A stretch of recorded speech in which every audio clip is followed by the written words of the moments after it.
მოგესალმებით, მე გახლავართ ალექსანდრე კნაგეშიძე, კლინიკების ქსელ სიმეტრიას ექიმ-ტრავმატოლოგი. დღეს ჩვენ ვისაუბრებთ ტკივილებზე წელის არეში და რის გამო შეიძლება იყოს განპირობებული ეს ტკივილები. ხშირად პაციენტები მოგმართავენ წელის ტკივილით, სიმძიმის საწივის შემდეგ, უცებ უხერხული მოძრაობის შესრულების შემდეგ. ეს ყველაფერი განპირობებულია იმით, რომ წელის მასტაბილიზირებელი კუნთები არის წყობიდან გამოსული. რა იწვევს ამას და რომელი კუნთებია ეს? წელის მასტაბილიზირებელი კუნთები არის მუცლის სწორი და ირიბი კუნთები, კვადრატული კუნთი და თეზოსუკის კუნთი.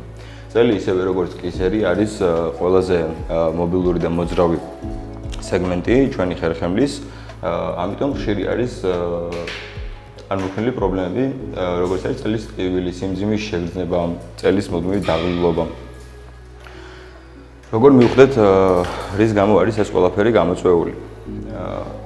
თუ არასტაბილური არის წელის კვადრატული კუნთი, მუცლის სწორი ან ირიბი კუნთი და თეზოსუკის კუნთი, ადამიანებს ექმნებათ პრობლემები მოძრაობის დროს, სიმძიმის აწევის დროს და ეს ყველაფერი გამოვლინდება ძლიერი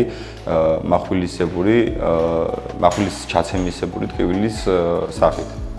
რა ხდება ამ დროს, როდესაც ადამიანი ასრულებს რაღაც მოძრაობას, მაგალითად წინ გადახრას და მობრუნებას, ამ დროს მალთა შორის კუნთები, რომლებიც საკმაოდ პატარა მასტაბილიზირებელი კუნთები არიან, ისინი ცდილობენ, რომ დაასტაბილურონ ხერხემლის წელის სეგმენტი, რადგან ამ სტაბილიზაციას კუნთოვან კორსეტს ვერ ქმნის წელის ის კუნთები, დიდი კუნთები, რომლებიც პასუხისმგებლები არიან თითოეულ მოძრაობაზე.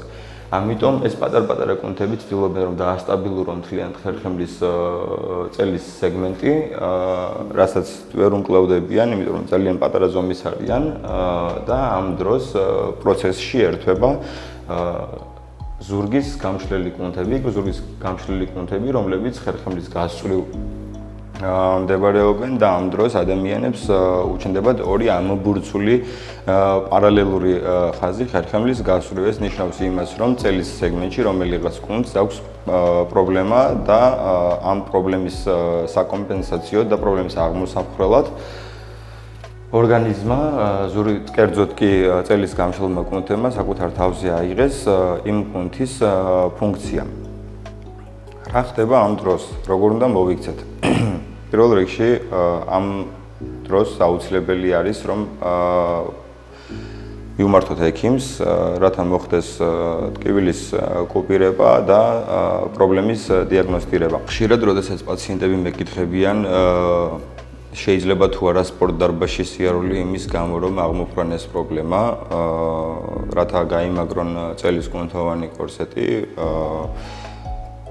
პასუხი ესეთია, რომ არ შეიძლება, რადგან კუნთი, რომელსაც არ აქვს უნარი შეასრულოს ფიზიოლოგიურად დანიშნული ფუნქცია, ის ვერ შეასრულებს იმ ფუნქციას, რასაც სპორტ დარბაზში ვცდილობთ, რომ შევასრულოთ, იმისათვის, რომ გავამაგროთ წელის სეგმენტი.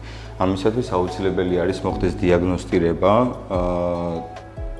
კუნთის ტონუსის შემოწმება და შემდეგ უკვე მისი მკურნალობა და პრობლემის აღმოფხვრა. წინააღმდეგ შემთხვევაში სხვა დამხმარე კუნთები, რომლებიც ნაწილობრივ არიან ჩართული წელის სტაბილიზაციაში, ისინი კომპენსატორულად აიღებენ ფუნქციას საკუთარ თავზე და საბოლოო ჯამში მივიღებთ უფუნქციო არა ერთ კუნთს, არამედ რამოდენიმეს, რაც უფრო გაამწვავებს სიტუაციას და გამოიწვევს ტკივილების გაზრდას. გისურვებთ ჯანმრთელობას, თუ მოგეწონათ ვიდეო, გამოიწერეთ ჩვენი არხი,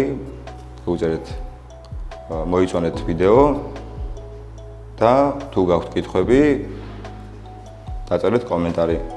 ჩვენი სპეციალისტები დაგიკავშირდებიან და დაგეხმარებიან თქვენი პრობლემის აღმოფხვრაში. გისურვებთ ჯანმრთელობას.